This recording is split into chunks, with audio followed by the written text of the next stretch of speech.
Hi Class 3, welcome back. First of all, I'd like to say thank you for those of you that have sent work in. I've received them via email and I've put some of them on the school website and the rest will be put on later today. So today on Varjak Pouts, chapter 19, Varjak had just tried to hunt some pigeons and he had a bit of an epic fail, didn't he, when hundreds of them went up in the air and he didn't end up with any. Okay. Varjak and Holly talked through the night by the giant bronze lions. There was nothing to distract them but the fountain's trickle and the birds trilling. It was strange at first. No one had ever wanted to talk about hunting before. Varjak could still barely believe that someone his own age was interested in it, and not senseless kitten games like Jay, Jethro and Jerome. But it was true. Holly was easy to talk to because she was like him. She liked the same things. Her mind worked in the same way. Sometimes it was hard to keep up with her. Whenever he thought he had the answer to something, she asked more difficult questions like, this, why like this, and not that. And she had ideas he would never have thought up, but he had a few of his own too, and together they worked out their plan. That night, Varjak felt something he'd never felt before.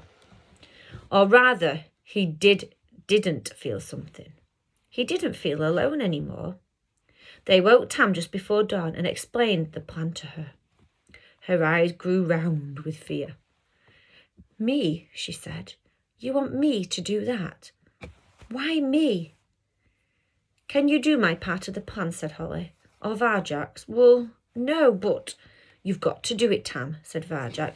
It's impossible without you. It is, she said. Of course it is, said Holly. And if you do it, I promise I won't say her name any more. Well then, said Tam cheerfully, what are we waiting for?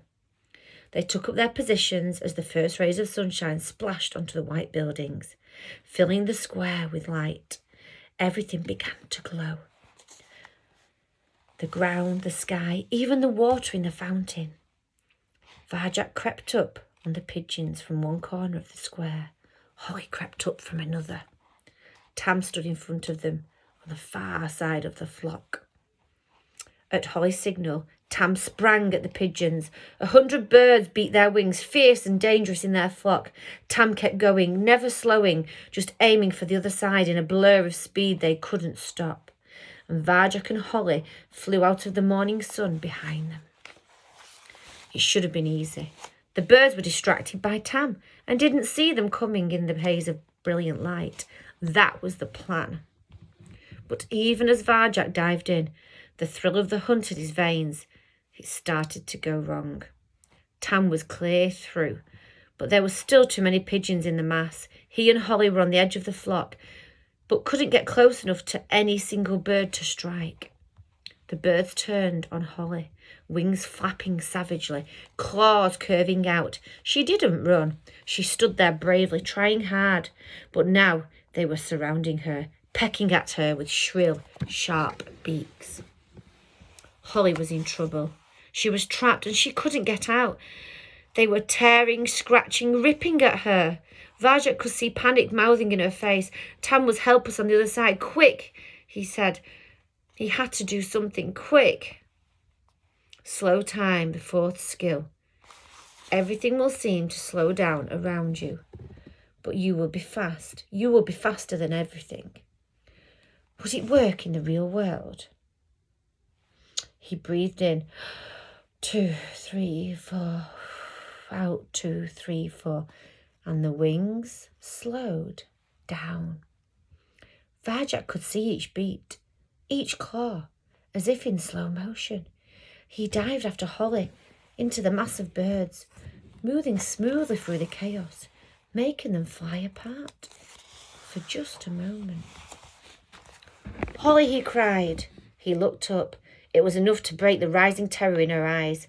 She darted through the gap he'd made, away from the flock and towards Tam to safety.